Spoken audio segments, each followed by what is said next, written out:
Hello, my fellow YouTubers. Just want to let you know, with everything going on with Iran and Gaza and everything, I had a dream. It was a long time ago. It was back in 2003. In this dream, I was standing on the deck of an aircraft carrier. I don't know if it was in the Mediterranean or the Persian Gulf. I wasn't sure. But I was standing on the deck and I was looking out and I could see the other part of the battle group out there, the destroyers and cruisers and everything. Suddenly a sailor on the deck says, "Look!" And suddenly I looked out where the ships were and there was a bright flash of light. And it was right after that bright flash of light that the ships disappeared. Now, obviously if I saw that bright flash of light, I wouldn't have any eyesight. So obviously this was like a vision type dream. And when I looked back, the ships were all gone. Suddenly, I was pulled off the deck of the aircraft carrier into the air. Like they talk about in the Bible, being in the spirit and being moved from one place to the other. I was brought back to the United States, dropped in a small town somewhere in the Midwest, I don't know where, Kansas, someplace, and everyone's running around in a panic, and everybody's going, "You got to move, you got to move, you got to move, go, go, go." And obviously, there was some type of nuclear war or something going on. Right now, it has been confirmed that at least two countries have sent Iran nuclear weapons, Pakistan and North Korea. It sounds like Putin didn't want to get involved in that. Putin is too busy trying to deal with us right now. I don't think he wanted to do that. But what it sounds like right now is that they will be receiving nuclear weapons within the next 48 hours. This is a president who campaigned on no more wars. Obviously, like any other politician, he's lying because his lips were moving. So Trump has lied just like every other president has lied. I don't know why anybody thought he would be so different, because look at his background. I mean, he's not Ward Cleaver, okay? And this is not a Leave It to Beaver episode, and this is certainly not the Andy Griffith show, and he's definitely not Andy Griffith. This is not maybe RFD, this is the real world, and in the real world it's nothing but deception. I think we can also safely say, with what's going on with Iran and Trump, that Trump, like many other presidents before him, is in the pocket of the Israeli government. Probably don't have any choice. Some of Trump's biggest billionaire backers that funded his campaign were Israelis, Israeli Jews. So, what's that old saying? He who pays the piper calls the tune. There you go. So once again, we are following Israel's orders.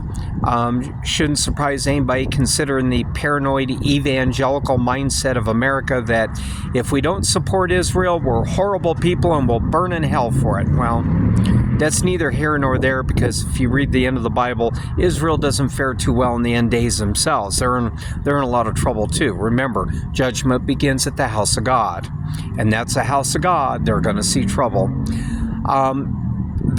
According to the current sources, Hal Turner and others, I'm asking for pictures to verify this, but they are now saying that there are missile batteries outside the White House, Congress, and the Pentagon. And I sent an email to Steve Quayle and Hal Turner both and said, I want verification of that. I'm tired of hearing this stuff and then it doesn't pan out. So send me pictures. So anyways, I'm waiting to see if these guys will send pictures and find out if that's going on. It wouldn't surprise me if it's true. We had missile batteries out after 9/11 happened. They were afraid it would happen again, so there was missile batteries out after that. So it's possible, but I told them I want to see actual proof before, I'll put it up on YouTube or anything. So as far as the missile batteries go, take that with a question mark. I don't know. Nobody's shown me pictures yet, so we'll wait and see. But I just thought I would put this YouTube video up. If you get a chance, go to my Substack and read my articles about America. It's WZabel, zabel.substack.com. Many researchers, biblical researchers over the years, including myself, have identified America as an entity known as the daughter of Babylon. This entity will be completely destroyed in the end days, and God will not allow this country to be rebuilt. It's the only country that won't be rebuilt is this one. And also, of course, those countries in the Middle East that God has given that land to Israel, like Iran, Syria, and such like, those won't be rebuilt either. But on this side of the ocean, in this Western Hemisphere, America will never be rebuilt again. Makes it very clear that the destruction is so profound that you will not find two bricks to stack on top of each other.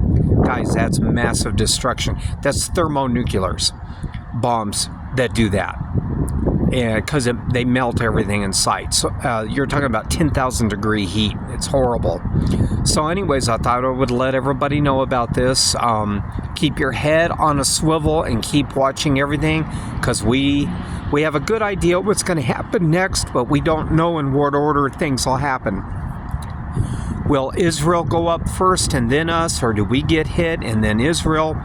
Or is it multiple locations all at the same time getting hit? We just don't know. And that's why you keep your head on a swivel. If you're watching this video from a country other than America, I suggest you check your civil defense instructions, probably on your government's website, or go to your local PD and ask them what are the civil defense in case a nuke goes off, and learn those and learn how to deal with those so that you can deal with it if need be. You know, hopefully these little brush fires with Iran and everything, they'll stay small, but too many people are wagging the nuclear finger at everybody, so there's no telling what may happen. So anyways, just thought I'd let you guys know, and stay safe. And, you know, like I said, if you're here in America, you should be able to go to Homeland Security's website. That should show you very clearly what to do in case of a nuclear, biological, or chemical attack. Your state website may also have instructions on how to deal with that. So check them out and become familiar with it so you know how to deal with it. Also, with what's going on, keep plenty of cash on hand in case our ATMs go down. And that happened in Iran. Israel hit their communications, and their ATMs are down and everything. So keep cash on hand in case you need to get out of where you are. You need to make sure you can get gas and food. Keep a bug-out bag for every member of your family, including children. Everybody should have their own bug-out bag. Water, get granola bars. Don't take food that can spoil with you. Take boxes of granola bars. Get a box for every member of the family. Bottled water. Everyone should also have their own first aid kit. That's another thing to have.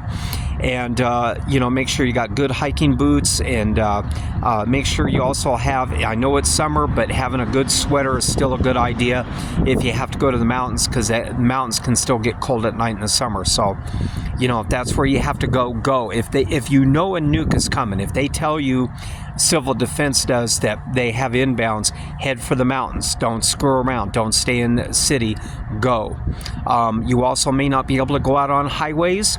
If you have mountain bikes or ATVs, consider using those instead to get out of your cities and go.